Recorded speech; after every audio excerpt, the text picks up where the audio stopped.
Now, England has become the latest country to approve the use of a blood test that can tell whether or not you've had the coronavirus.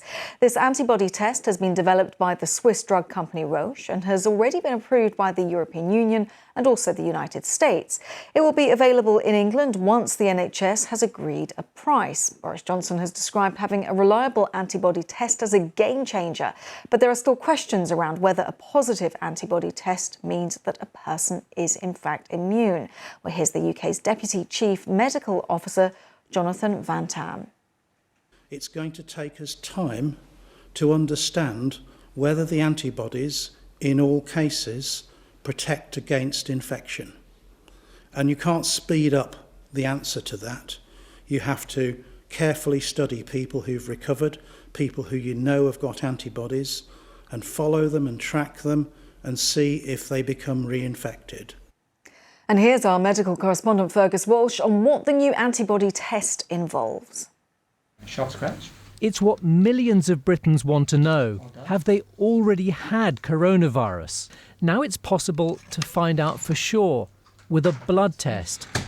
It has to go through lab analysis. This can be done by hand, like here at Imperial College London, or in an automated process, like a new highly accurate antibody test approved for use in the UK. If you get infected with coronavirus, your immune system starts to produce antibodies. These become part of your immune system's memory.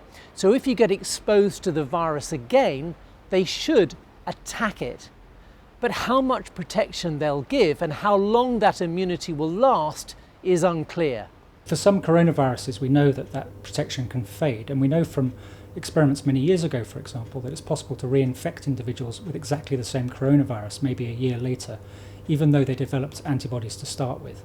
And so we have to be careful to assume that any antibody will last a long time. The swab goes right to the back of the throat, both sides by your tonsils. Remember, it's a swab test like this which will show if you're currently infected with coronavirus. Thanks very much.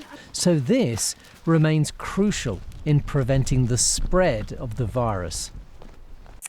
But there are still questions around how many people in England have been infected by coronavirus. And the Office for National Statistics estimates that on average, 1 in 400 people in England have COVID-19 after monitoring 11,000 people who carried out swab tests over the 2 weeks up to the 10th of May.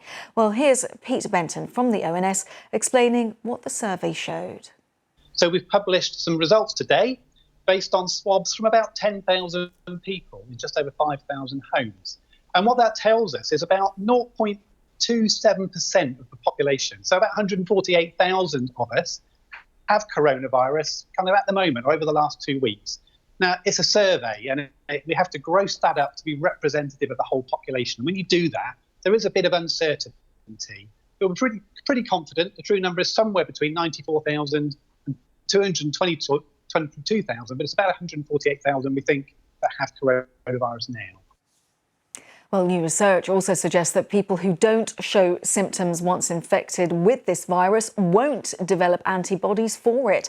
The study focuses on a small village in northern Italy, which was hit early on by the virus and is led by a professor at Imperial College London.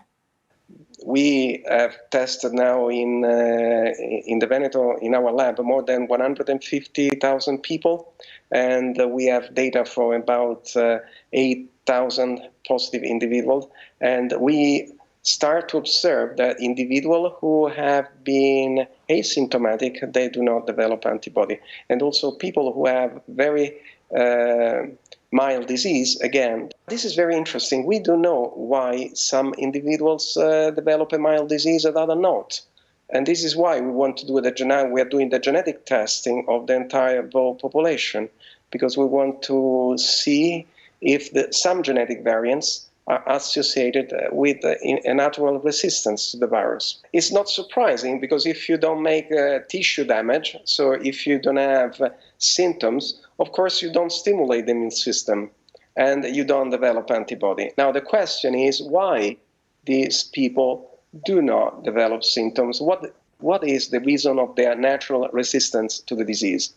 Still so many questions when it comes to this disease.